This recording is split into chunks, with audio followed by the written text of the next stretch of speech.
Oh, hi. I didn't see you there. Hi, Monsters. I'm Gavin Dunaway, Editorial Director of AdMonsters, widely known as the Ad Tech Stash. Yes, the Ad Tech Stash is back. I've got a great group of panelists here today to talk about a wide range of issues, but let me set the scene for today's conversation. Publishers, we've been trudging our way through the summer, grabbing the spurts of ad spend that came our way, and all in the hope that Q4 might witness the great rebound. Well, look at your calendar.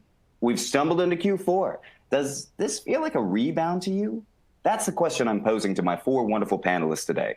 Beyond that, we'll tackle consent, alternate revenue streams, the cookies depreciation, and examine the differences between the European and US experiences. We're glad you're along for the ride, and you should be a part of the conversation too. Do you see that question box on your screen? Feel free to send us the hot questions on your mind, and we'll try to get to them all. But now I want to turn to my panelists. First off, thank you all for joining me today. Would you mind sharing your name, your title and company? Give me a quick idea of your responsibilities, and then tell me, what word or phrase sums up your feelings as Q4 takes off? For me, it's anxious. Sophie, I'm going to start with you because I see you. Yeah. So hi, everybody. My name is Sophie, and I'm the Programmatic and the Tech Lead at Euronews. I look after programmatic as a tech point of it and try to integrate new technologies to help us in digital. And my word would be challenging. Always a good one. Let me move over to Alex. Tell me a bit about yourself and what's your word? Hi. Firstly, thank you for inviting me onto the panel. I'm really excited to hear what everyone has to say today. My name's Alex Kirby. I am the Global Head of Programmatic and Commercial Data at Dennis Publishing. So my main responsibilities are looking after our global programmatic stack for our US and UK brands, and as well as leading our commercial audience strategy and our data management platform. So my word for Q4 is cautiously optimistic. Oh, that was going to be one very cautiously optimistic and more focused on the cautious bit. I gotcha. Serge, always good to see you. But you know, not everybody knows the legend of Serge. So why don't you tell us a bit about what you do? Hardly a legend, and I don't have a stash. Sorry again. I am Serge Bachton. I'm the Senior Director of Global Revenue Operations at the Economist Group. I have 5 core responsibilities. I manage campaign managers, programmatic selling and buying strategy, ad tech from a commercial and operational perspective, and managing yield and inventory, so site capacity and commercial growth. And I think for Q4, for this year in general, my phrase, I guess, would be, I feel like I'm in a Stephen King novel. There's suspense, there's horror, a bit of comedy, red herrings, cliches, and of course, a scary-ass clown feeding on our fears. That's what I feel like. I'm not the clown, am I? No, you are not the clown. The clown okay.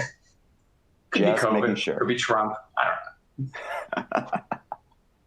And last but not least, Lisa, can you tell us a little about yourself and IO? Yeah, sure. So hi, everyone. My name is Lisa Buan. I'm part of the publisher consulting team at IO, an open source company that aims to provide a better value exchange in between users and publishers. And what I do on a daily basis is to help publishers find a sustainable and respectful monetization option for their ad blocking audience. And do you have a, oh, sorry. Yeah, I do have a word. No. But that's rather a number. I would say 2021, because the rebound is still too shy at the moment, even though we're seeing some signs, of course. I like that a lot, and it's a good transition into our next question. But before that, let me say thanks very much to IO for sponsoring today's event and giving us the opportunity to bring these great people together. So let me put it out there. Are we in the rebound? Are we approaching the rebound? Or Is a rebound still some time off? Is a rebound never going to happen? Who wants to jump on that? I think I'll jump in. I think it feels like we are right now, and I think we've definitely seen spend coming back, which is great through our programmatic channels, through our direct channels. We're starting to really see real engagement with our agency partners. Really, everyone feels like they're really trying to get back to some semblance of normal, whatever that is. But I'm cautious to say we're in the rebound quite yet, because I think we're all kind of realizing that this pandemic is probably going to go on for quite a lot longer than maybe we originally thought. Are we going to go into another lockdown? What's going to be the longer term impact on the economy? How are various different political things that are going on at the moment going to impact that? We've also got Brexit, which, you know, I'm sorry to go to the B word, but that's coming at the end of this year officially as well. So I don't know. I like to think yes, but I think it's a little bit too early to tell exactly, you know, what the long term impacts of all of this are going to be. I would have to agree with Alex. Thank you. You've literally said everything I was going to say. That it feels like a rebound, but it also feels like panic buying from agencies, you know, before it all dries up, before second or third wave of second for us, for example, but third for others of coronavirus is going to hit, and when they're going to stop spending, the marketers are going to stop spending. Sophie, can I ask you? Yeah. I would like to join to Alex and Serge as well. So I think we see more activity, but not like before pandemic, and buyers and marketers still cautious about what is going to happen. So yeah, let's see. As I said, challenging Q4.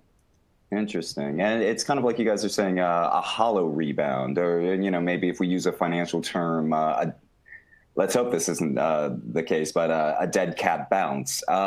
Lisa, you actually went ahead and said 2021. I mean, is there anything in particular that you're seeing that makes you think, well, the real bounce back is a ways off?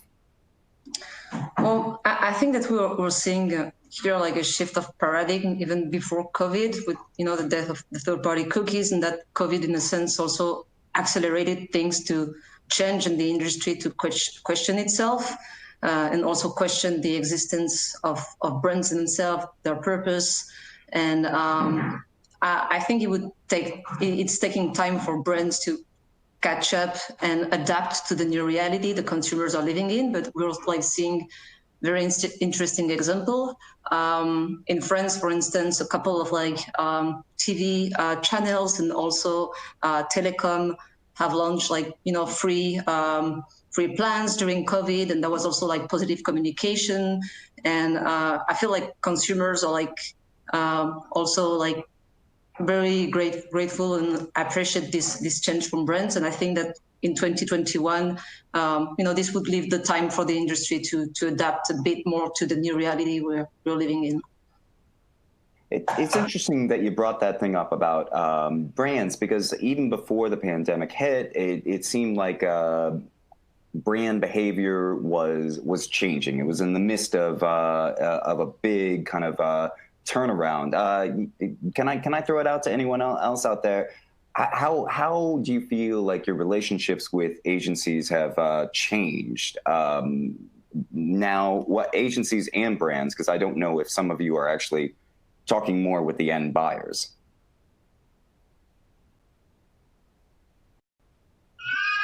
I think at The Economist specifically, a lot of our relationships are with, rather with agents, instead of with agencies, they're directly with clients. And if they are, and sometimes they're directly with clients and agencies at the same time. So we work together because we do a lot of integrated programs, a lot of content programs, and the clients are involved in those quite heavily as well.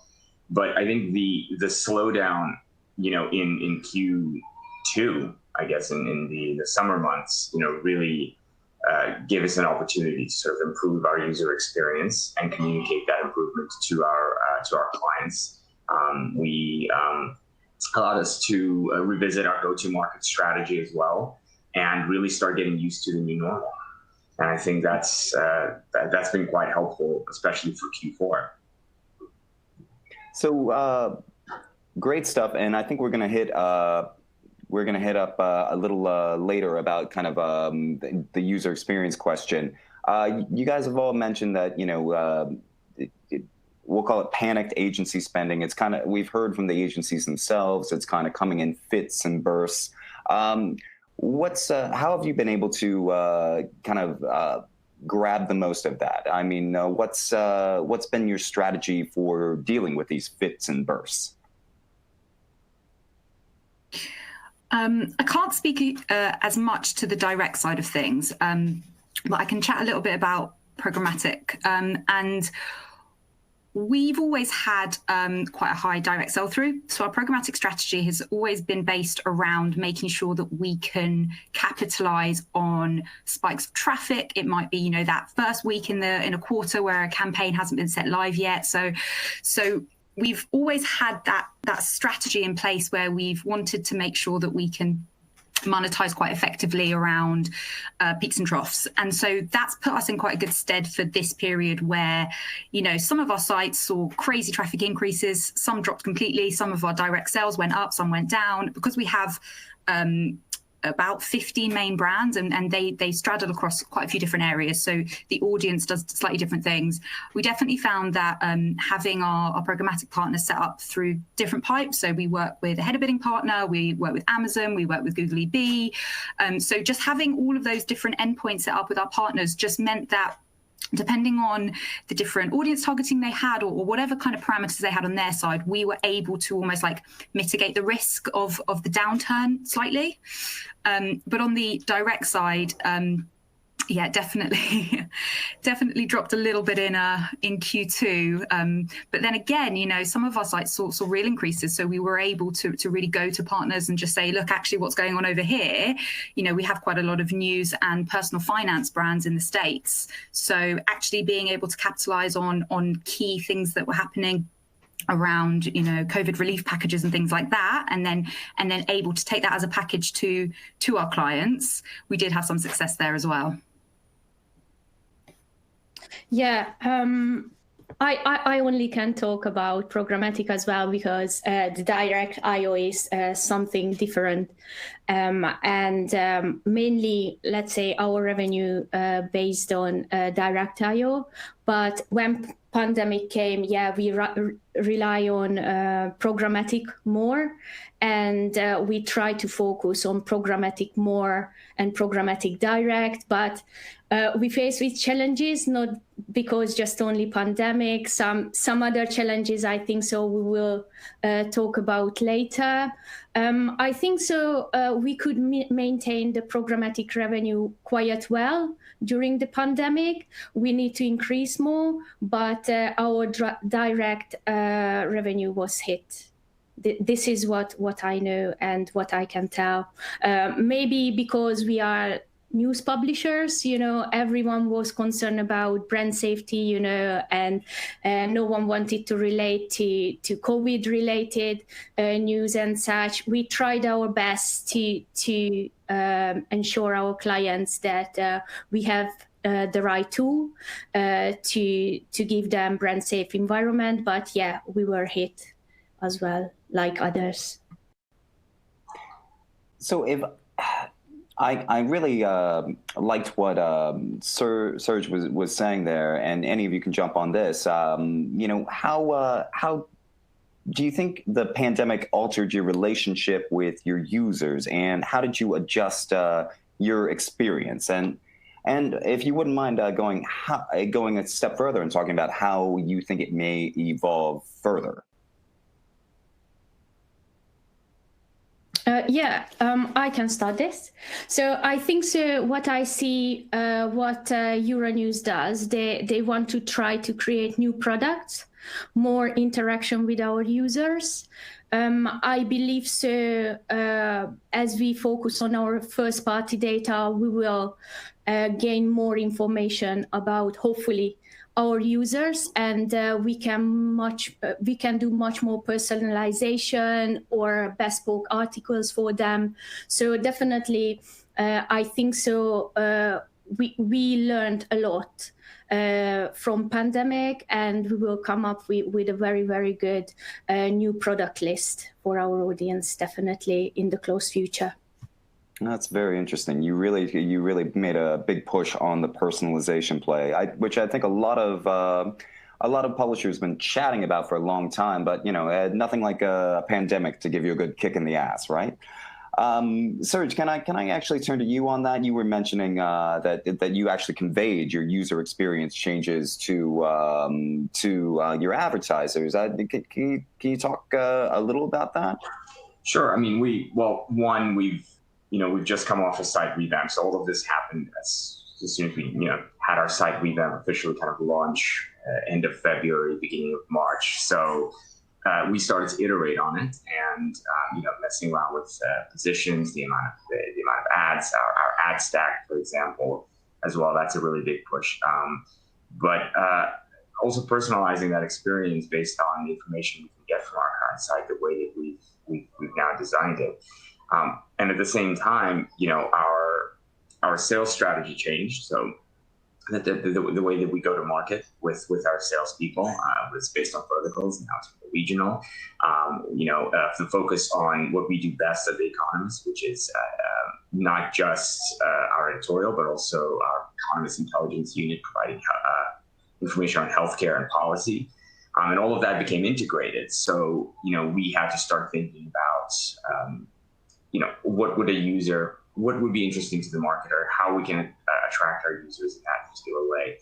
And so, we've literally focused on a lot of ad stuff in 2020, ironically, which has actually come to fruition. We got closer to our product team, got closer to our circulation team. And I'm hoping that 2021 will be a huge, big ball of collaboration between church, state, and whatever else there is. I'm seeing nodding heads from everybody else. So I'm gonna guess everybody in your organizations too, everybody kind of came together and dug in, which is fascinating because the legends of publisher silos go on and on and on. Sophie and Alex, you mind sharing your experience about where you were able to collaborate with other teams for the maximum impact? So similarly to what some of the other panelists have mentioned, we've also been going through a replatform on all of our sites, and we've been communicating that out. And we've also really started, we're in the process of starting to really look at that personalization side of things. One thing that is going to be really interesting for 2021 is this year we launched Reg-Wall on a few of our sites. So it's not a subscription play at the moment. It's very much around getting people to sign up and then looking to see where we can kind of take that subscription strategy in the future. But I think what's going to be really interesting is working out how do the marketing teams and the programmatic teams or the advertising teams work together. So how do we make sure that someone who's already signed up doesn't get a please subscribe here widget or something like that, or, might get an MPU? How do we ensure that personalization works, and how do we understand the opportunity cost as well? So we can run an ad or we can run a subscription, which might then lead to a revenue of X. And so doing all of that data modeling and understanding the way our users will interact with it is something that we're putting the groundwork in for now to really be able to kind of push that going forward, to kind of counterbalance all of the issues that we know we have in the industry and are potentially coming with cookieless future and stuff like that.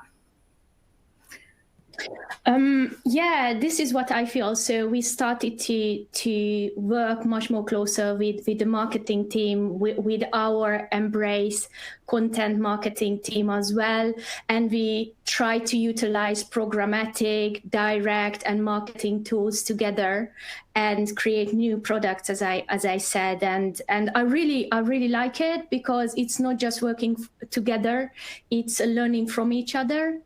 And this is how it should be, and this is how, as a whole business, we will move forward and create the best products to our clients.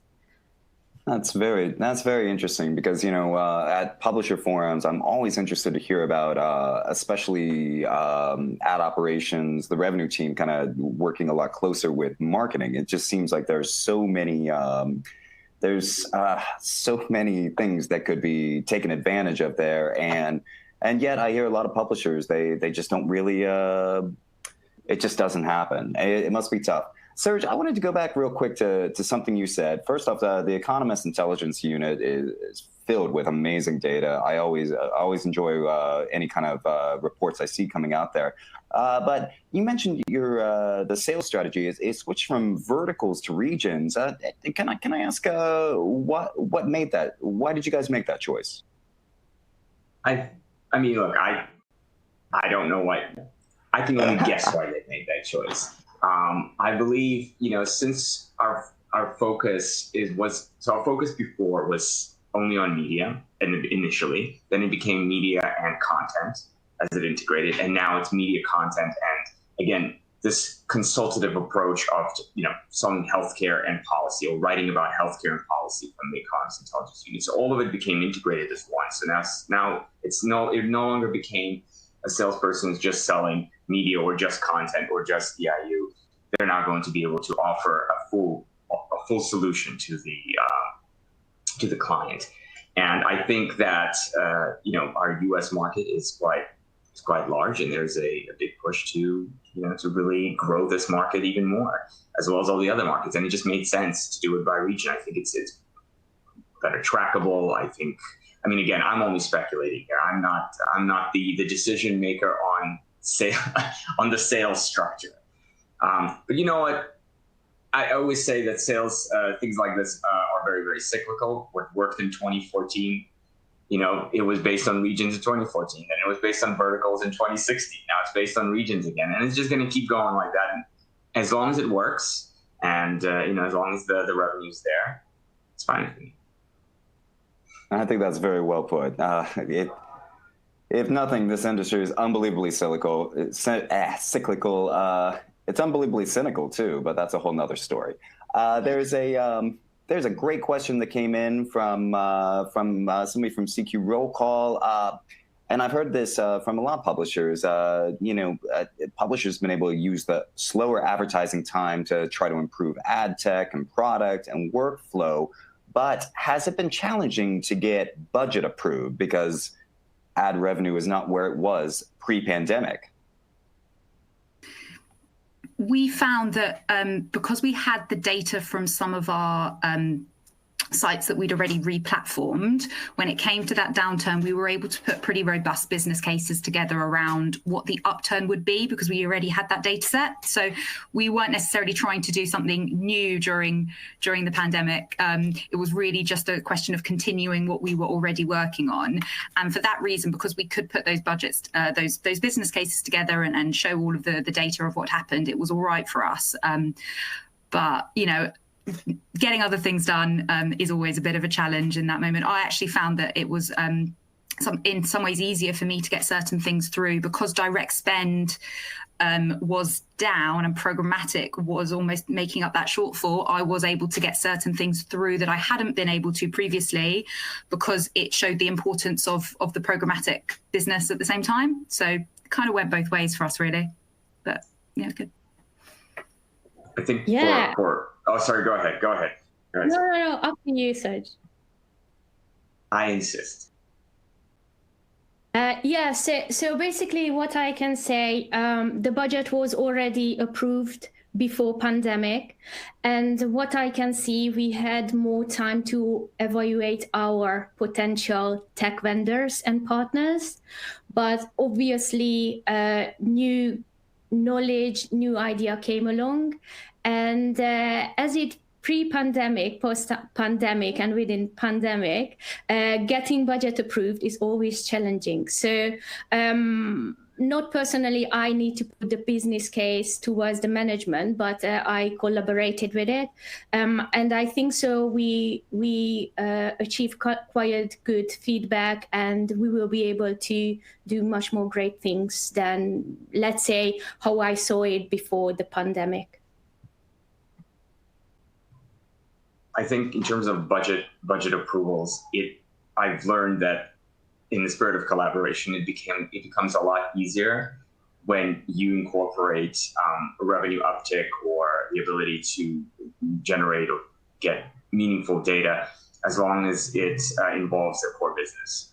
All right. So if by getting a certain ad tech approved will also improve your ability to market The Economist to anonymous users, it would be a lot simpler too, because it affects the core business as well. So it benefits the core business as well.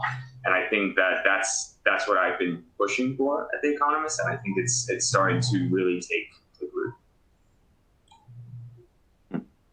I want to move the conversation in a little bit of a different direction. During this, from the trades, everyone was kind of shouting, us included, during this time, revenue diversification. So I wanted to ask you guys, were you able to successfully integrate some ad alternative revenue streams or build up on ones that you already have? Of course, there are some subscriptions business here. And I just wanted to hear, what was your experience with that? Especially with the subscription stuff, I'm very interested in. I guess I can talk about that, because we do a lot of we have subscribers, we do subscriptions. So in terms of revenue diversifications, one, we've relaunched our newsletter offering, so that's one thing, and a more, I guess, sponsored content or native solution, if you will, specifically centered around promoting client content or branded content. We've also doubled down on podcasts, so that's another big thing. Podcasts became really big for us, especially during the pandemic as well as before the pandemic, just increased. But then the other thing that we're starting to see is a lot of our clients are asking about sponsoring the paywall, or basically, this free content is presented to you by, so-and-so client. And so we've started to explore it. We don't have that yet. Again, this is in the spirit of collaboration, speaking with our president of The Economist, speaking with our chief product officer, speaking with our head of sales, things like that, just kind of collaborating together to see whether or not it makes sense to do something like that. And also, technically, how the hell do you do it as well? But we're exploring it. It's not there yet, but we are exploring. Actually, Serge, I have questions. So do you do some kind of commercial product on your podcast, or you just put, more focus on that? And also the other question is that, could you gain more subscribers during the pandemic, or you just maintain, the actual one? Because, we know The Economist mainly focuses on subscribers and put too much focus on it. So sorry if you hear background noise. That's my kiddo. He's downstairs with my mother-in-law, who's watching me thankfully today. So for podcasts, we are monetizing it commercially. Podcasts, they definitely, you don't have to be a subscriber to listen to them. We've got pre-roll, mid-roll, post-roll. We've got quite a few podcasts a weekly. We've got a bunch of weeklies, a daily, and we also do make it sold. So, if there's a really great idea, we'll make it for the client. We'll get some great editorial to moderate it or to speak to it, and we'll sell it. In terms of subscriptions, yes, the one thing that we saw a benefit during the pandemic was our core business, our digital subscribers. Definitely, we definitely got a lot more digital subscribers. So that was the uptick, but obviously marketing to those subscribers, it was a bit more difficult, because, as you said, Sophie, with all the brand safety, that wonderful uptick in site traffic and impressions wasn't really beneficial when 80% of your content was about COVID. So yeah, true. So true.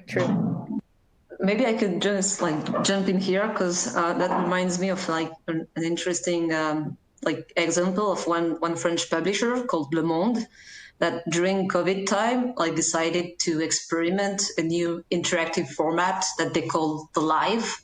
and that would be an online chat room with journalists and also readers, because they've seen a lot of connection, especially very early in the morning before people, getting ready for home office time, and questioning things about like COVID in the comments of normal articles.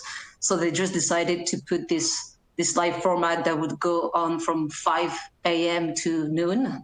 And you have a lot of specific newsfeed about COVID, and also answers from journalists and people just asking all the questions they had in mind related to COVID and regulations and how to live with that.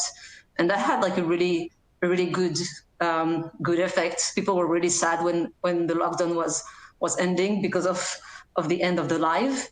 And now they're using this format, to deal with very specific topic, even post-COVID. So I thought that was quite smart.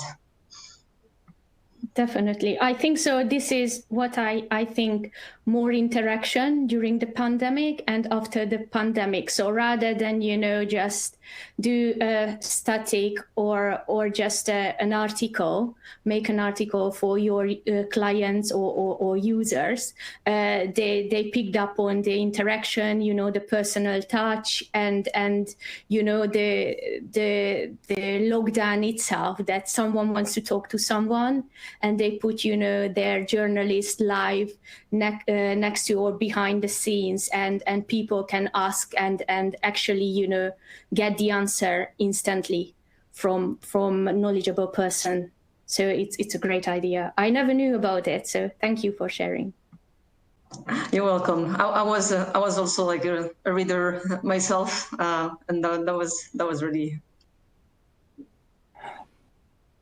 So, Sophie, I actually wanted to jump on you. You mentioned to me earlier that you guys actually tried a Ctv partnership, right? During the time, that was something that you as an alternative revenue stream.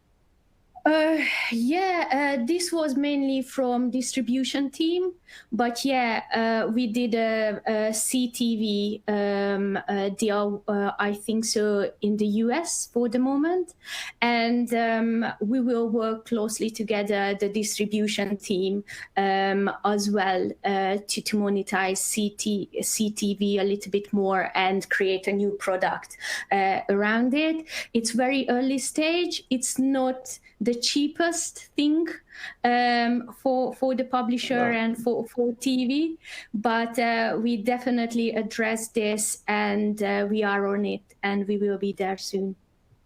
That's cool. And Alex, can I turn to you? Earlier we were chatting that I think I heard you say that the COVID actually bumped up your subscribers. So I guess my question there would be, do you think this is short-term versus long-term? So difficult to tell, really. So I don't work a huge amount on the subscription side of the business. So this is just kind of information that I've picked up from listening to other people talk about it. What we did see was it was our offline subscribers. So as people were not able to get to the newsstand, we've always had a really, really thriving subscription business and on the offline side, and we just saw that grow hugely. So a lot of the people that would have previously been buying just like a weekly or a monthly mag turned to a subscription. And what we have found is that when people subscribe, they tend to keep that subscription for quite a while. So that's a really, really positive thing for us. What we are trying to do now is to work out how to best have an online subscription strategy. And that's going to be something that will feed into our long-term strategy around the best way to engage with our users. And as a multi-brand publisher, we have some sites that we have a really, really loyal recurring base. And, we're pretty sure and we're confident with the test that we've done on the reg wall that people would subscribe and sign up. And some of our sites are just a lot more search-driven. We don't necessarily have that loyal returning base as much. So for us, it's either about building that, so getting the brand out there a little bit more, or potentially looking for a completely different model. So I don't think we'll ever do online subscriptions across all of our brands. I don't think so, because it just wouldn't necessarily work with the audiences. So we're really just trying to figure out all of those nuances and work out kind of the best strategy for each of them. So I'm going to throw one more nuance in there, and something that I'm always thinking about with this when it comes to subscription is, do you monetize those subscribers differently? I mean, do you show them less ads, more targeted advertising? I mean, can you share what's been your approach in monetizing subscribers? Well, online, we don't have any subscribers at the moment. So we have so we have a reg wall rather than a paywall. So it's a slightly different model, but I think that's something that we definitely might do, you know, especially if people are paying, because at the moment there's no paywall. But if people are paying, then I would assume that we would change the format slightly for them in a different way, just to make sure that value exchange is still as it should be once they've also given us a payment for it. But perhaps maybe some of the other people on the panel who do a bit more online subscriptions can speak to that. Sure. Basically, unit search. Yeah. So yes, definitely. I mean, right now we're not targeting subscribers. We're not selling subscribers anything different than what we're selling anonymous users. However, that's not to say that now that we're revising our ads, as iterating or enhancing our ad stack, we're gathering some data on subscribers versus registrants versus anonymous users. And I think that one of the things we've been toying around is, a multi-tiered approach. Basically, your subscriber will get a different ad experience, priced differently. Your registrants will get a different ad experience. And again, all of this may be very beneficial for the commercial side, but it'll also be very beneficial for the core business as well, because it will allow us to then target those specific users with marketing messages from The Economist. If you are a subscriber, you get please gift a subscription, or hey, enjoy this webinar only for subscribers. If you're a registrant, it'll ask you to subscribe, but maybe it'll give you something else, as a registrant, a discount on a subscription. And if you're an anonymous user, it'll take you down a different funnel to get you to become a registrant, to get you to become a subscriber. And so again, as long as we're thinking in both as the core business and the commercial side of things, I think we're going to wind up benefiting each other. Sure, and I think that's a great way to put it. I mean, because what you're talking about is probably a great deal more labor, and it's not something that the revenue team can take on alone. So the partnership it sounds perfect. I did, a lot of what everybody has talked about in terms of new revenue streams. A lot of it's been very stuff that you guys created, new products, subscriptions, that kind of stuff. I was wondering if you found there were any third-party solutions that you were able to incorporate to drive more revenue. I mean, in the past, we've chatted heavily about the affiliates and e-commerce opportunities, but some of that was a little hard to find during the pandemic. Did anybody have any success with a third-party solution? Just on the affiliate and e-commerce side, so we started working with a few affiliate partners, the primary one being Amazon, probably about 3 or 4 years ago. So we have a site called Expert Reviews, which is all different reviews on primarily tech goods, but also branched into white goods and garden furniture and office equipment. So when the pandemic hit, we did see actually on Expert Reviews specifically, our traffic only went up ever so much, but the affiliates, so it was almost like the core users were still going there, but the amount of people that were buying off those core users increased. I don't have the stats off the top of my head, but it was potentially even like 3-figure increases, on some of the stats for that time of year, because generally it tends to be November, the period we're coming into Black Friday, where we see a lot of those e-commerce and affiliate activity kind of really spiking. So we were able to see really, really good success by having that in place already. Interesting. Yeah, I think so. You were lucky because you had that vertical, and it come down to the mindset, right? Pandemic, everyone was home, Amazon, deliver goods. So, and you had the right content. As a news publisher, again, it was much more difficult for us. We tried it, but we couldn't achieve as big success as you are. So I think so. Everyone tried new things during the pandemic. One worked very well, one worked a little bit less. But yeah, this was the time to try new things, and find out, new opportunities. So mindset is there, affiliate, subscription. For example, for us, it's very, very sensitive to put a subscriptions behind news, because news should be free. And news should be for everyone, we can't stop the people. But I definitely would say data exchange, and data will be a currency soon.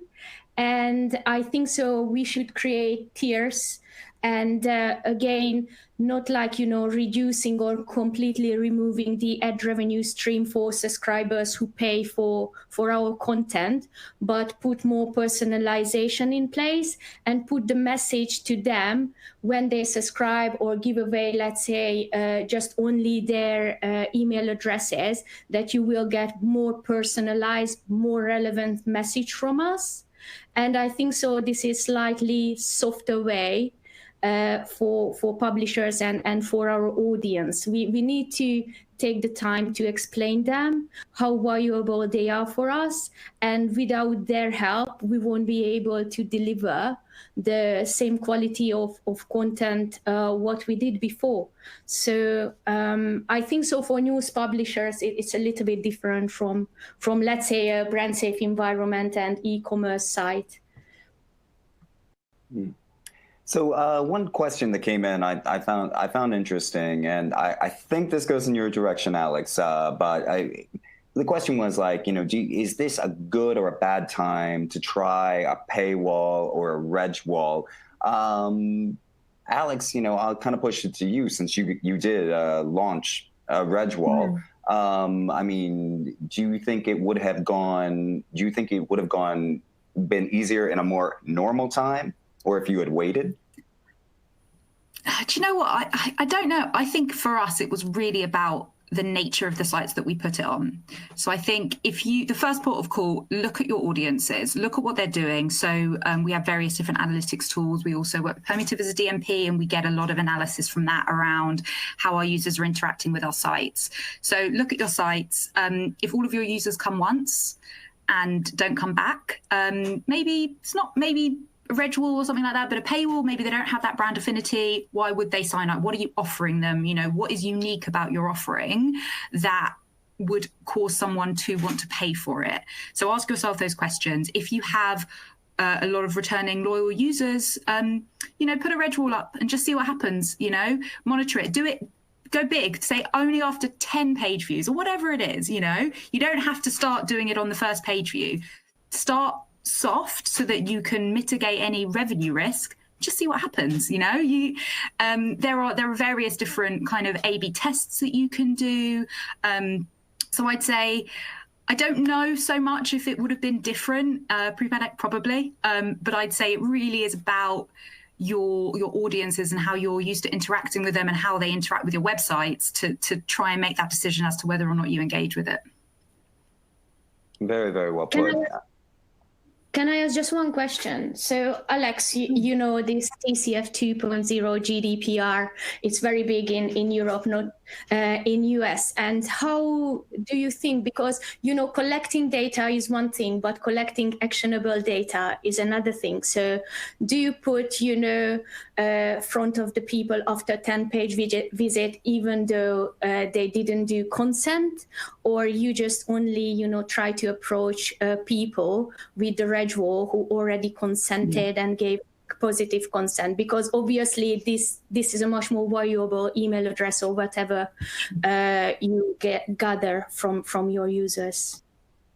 Sure. So one of the things that TCF was fantastic for was going in and making sure that our CMP was set up exactly the way that it should be. So we will not call anything on the page until the CMP has been interacted with. And so all of those people that are signing up, they will all be consented users. And so yeah, you're right, because ultimately having those email addresses, having that, if we can't do anything with it in a compliant way, it's not as valuable to us. So yeah, that was something that we made sure we had in place for V2. Very interesting. I wanted to ask Lisa something. A lot of publishers had to lean heavily on the open marketplace during this global ad slowdown, and ad quality may have gone down. And the big fear was that there'd be a jump in people picking up ad blockers. Of course, IO has a unique vantage there. What have you guys seen like over the past 6 months or so? I mean, we've seen a pretty stable growth when it comes to people using ad blockers and downloading ad blockers. But what we did see is an interest from more and more publishers and also advertisers towards this specific audience, just because they spend more time online, they buy more things online as well, and they're more eager to talk about the brands that they build product from. So it's for sure a very premium and interesting audience, both from like a publisher and an advertiser perspective, I would say. Interesting. We've only got a limited amount of time left, and there's so many things I want to ask. We started jumping on with the reg walls and consent. I wanted to ask all of you, and we've chatted a little bit about it though, but what do you find most challenging in gaining consent and really showcasing the value of your content to users who might just say like, nah, not gonna opt in? I think the biggest challenge is CMPs are annoying. I mean, like we've got to have them. And if I take off my work hat and I put my personal hat on about the way that I engage with the internet, they're annoying. I work in this industry. I don't read them. I tend to have a blanket approach. If I like the brand, consent yes to everything. If I don't like the brand, why am I on there in the first place? And maybe I might go in and try. But ultimately, I just want to read that piece of content. Accidental BuzzFeed. What we have found, and I will say, just to be a bit more positive, is we have recently just started trialing with putting branded messages up across each of our brands, and that's really, really helped actually get that CMP rate up. We saw pretty high rates anyway, and I think, we've done like reader surveys, and we've tried to communicate through newsletters with our audiences kind of what it all is, because I think we have maybe lost something since the GDPR, like the purpose of GDPR to kind of give control back to users. I don't really know if I feel like this does, because it seems overly complex for the average user for how much they're going to want to engage with it. But then again, just to kind of change tact, what we have found is on some of our B2B based sites, the people who are, really highly engaged with concepts like GDPR, we actually do see that rate decrease slightly. So that's going to be a challenge, making sure that the people who are really engaged with it, are willing. So, it's about how do we engage with them? How do we speak to them? I know that there's a German brand, it might be Der Spiegel, who are doing consent or subscribe. So that's a really interesting model. Which has a few question marks around compliance and things like that. Yeah, I thought that was not GDPR compliant, but this is another thing with GDPR is like, whose interpretation are we dealing with? I always thought it was like if you give it your good old college try, you're okay. As long as the message is clear, right? Because that's the way it is with us, right? As long as the message is clear, we're hiding nothing. We've got 4 easy bullet points that simply outline, why we use your data. It says there why we use your data, and one of them says to show you useful ads is one of them. We basically just want to talk about personalizing your experience rather than offering you content so you can let us use your data type thing. It's more about what we're doing with it. But it's always going to be complicated, as Alex said. Even for me, it's like I'll accept, but even when I don't want to accept, I'm not going to go and adjust my cookies and accept this, but not this. Who's got time for that? Honestly, if you've got time for that, kudos to you. And the fact that you're doing that, you've got nothing better to do than really just go through your browser settings and adjust them accordingly. I guess that was the big fear with GDPR, that people would just say nope, nope, no on every website. But Alex, I'm sorry, I think you were jumping in there, unless you weren't. No, I think that was just me. I mean, I agree with what both Alex and Serge saying from like a user perspective. I mean, sometimes just look at the terminology. You talk about like ad tech, audience metrics, and now you have this like new. I mean, I want to on a page just to test myself, and you have this like new list with the vendors that you can like choose. But who knows the vendors, like ad tech vendors in real life? That's not like really, I don't know, like realistic and adapted to the user. So yeah, I think there's improvement here that could be made. And it's not just ads, right? It's also analytics for your subscribers, for your circulation. I mean, some people use Lytics. Some people, you've got Adobe. You've got I'm trying to remember the piano. You've got all of these ad tech not ad tech, but tech providers that are collecting data as well to help you with your subscription business, for example. Like you have to outline, and nobody knows what the hell they do. I mean, before GDPR, we had so many that we needed to get rid of, like 80% of them, and just focus on like the ones that were actually making an impact. Oh, that's interesting. GDPR might have had a secret value there of just you were like testing everything from everything. You just throwing things. You were like, okay, if you have access to your tag manager, let's just throw shit in there and see what happens. What are we getting out of from these pixels? Now it's like, now you're cautious. Now you need to have a business case before you can put a piece of JavaScript on your site. And if you put it on, is it a revenue driver? How much revenue? Is it going to be sustainable, or is it going to go in a year? Is it going to weigh down your site? Provide a terrible user experience? Like, there's a lot of questions now being asked. That's not even GDPR related. We're talking about just from a user experience. Yeah, and I like that a lot of conversations I'm having lately when it comes to consent, it's not really as much about privacy compliance. It's more about user experience going forward, because consent is just a given. That's everything you just said there was really interesting, Serge, especially kind of leading to what I wanted to kind of close with. Let's talk about the cookie apocalypse, third-party cookies going away. I'm curious about, what strategies most interest you, and also what technology partners interest you. We've chatted a lot about consent and reg walls, getting emails, and of course, emails fuel identity solutions. But then, as Serge just mentioned, that, it's not like we're no longer in the point where we can just try out like 20 different solutions and see which ones work. So let me take that back just a second and just say, with the coming third-party cookie disappearance, what can you describe at all your kind of strategy going forward? What interests you technology-wise? So I can start with this. So as we heard, we struggle with first-party cookies as well, like collecting consent. So I think this is a main issue as well, not just the third-party cookies.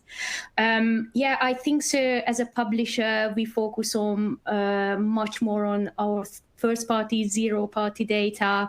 Data alliances, bringing offline data online, and try to, let's say, revamp or choose the best data platform we could imagine on the long term. It's very difficult. It's not my role, but I can hear about this every week on our group call. So it will be challenging. I think so. The publisher data will be much more valuable. The open marketplace will be very bottom of the stack, and there will be more interaction between demand side and supply side. Whatever we lose in short term on open marketplace, we maybe can gain on direct deals, whatever is programmatic or IO based. I'm very positive about it, and the data will be much more cleaner, and it will encourage us again to work together, not just within one organization, but with each other in digital as well. At The Economist. Sorry, go ahead, Alex. I was just going to say, ahead. I think, Sophie, your point about clean data, I think that is so key, because I've always been of the opinion, working on the audience side of the business, you get requests, like not so much anymore, but you get the craziest requests for massively scaled data sets, but actually the audience they're after is really, really niche, and they're like, oh, I can buy this somewhere. And I'm like, where are you getting this from? It's madness. Like the logic that goes into a lot of those third-party data sets and the robustness of them, obviously, we know that there are huge amounts of problems. So having a really, really robust first-party data strategy is something that's been really important for us even before this was all on the horizon. Just making sure that we're able to offer, really strong products that are compliant and scalable, but actually, we're really clear about how we create our data segments, where the data comes from, what we do with it. We don't really look alike very much, but if we do, we're very transparent about it. And so that I've always been the opinion, a little bit of data that you can actually use is so much better than a lot of data that you don't really know what you're doing with it, or it's not pure, it's not good quality. And I think that kind of goes against what the programmatic industry has been based on for so many years. So I like to think that as we move into this cookie apocalypse period in 2022, we got a year, and I think that's actually a really good thing about Google coming out and making the announcements that they've made. We have a deadline now, so it's not just something that we're talking about anymore. It's tangible things that we need to make sure we are achieving within the year. So just making sure that we are having closer conversations with agencies, and that that we're prepared for it various different ways. Yep, and I'm going to echo that sentiment. I won't go into too much detail, only because and I said I would do a shout out, my tech guru Harry, who's on the call, would kill me for getting it wrong. We're looking into universal IDs, like with LiveRamp, for example, and we're building out we also work with Permutive, so we're building out an audience strategy based around affinity segments rather than job title, industry, things like that. So focus more on content. Very interesting. And I really hope especially what Sophie was talking about with both you guys about with the amount of data that's quality, just kind of, well, let's say the crappy data, a lot of it disappears, because I think that's been a big problem with the industry. Actually, Lisa, if I can just pick on you real quick, because we're wrapping up here. I mean, what do you think? Let me ask you about what do you think publishers, with this third-party cookie apocalypse coming, what do you think? What kind of maybe non-identity related strategies do you think publishers should be looking at? Well, I think first that it's a really hard task for publishers. So I don't think that there is like one ideal magic solution that would pops up, but I was more thinking of a hybrid approach. I think it's good that publishers would have more control over the users' data by putting up a first-party data tool, and also doing a bit of contextual targeting and having a mix of contextual targeting and first-party data, so that so that we could have like a more granular approach when it comes to speaking to users. I think that the key here is really the granularity and trying to understand what users really want. But again, that's a really hard thing to do. Yeah, and a lot of times I think in our publisher discussions about, what to do without the third-party cookies, we kind of lose we really should not lose the user experience angle. Guys, we've hit the end of the hour, and it's been such great conversation. I can't thank all of you so much for devoting so much time and being so candid on this. And it's been absolutely fascinating watching Alex's background, where I think the sun set, and now she's in some glorious white space. I mean, is that heaven, Alex? I just noticed that I had no light on, so I turned my camera for a second and went to put it on, hoping to be very, smooth about it, but clearly failing. The cookie apocalypse happened. Yeah, we've come out the other side. Exactly. Well, no, I think it happened to Alex because she's in a time zone in front of the rest. All good news, right? So all good news. Apparently, I love it. Fantastic. Guys, I can't thank you enough. For the AdMonsters pitch real quick, I got to tell you, please visit admonsters.com. We just announced our Pub Forum Plus conference, which is going to be December 8th through 10th. There's some crazy deals going on right now. We're going to have some amazing content to share with you very shortly, but I'm not going to take up anyone else's time. And let me give one last thank you, and we'll see you at the next event. Thanks, everyone. Thank you. Thanks to IO Thanks, for helping everyone. us put this together. Thank you. Bye. Bye.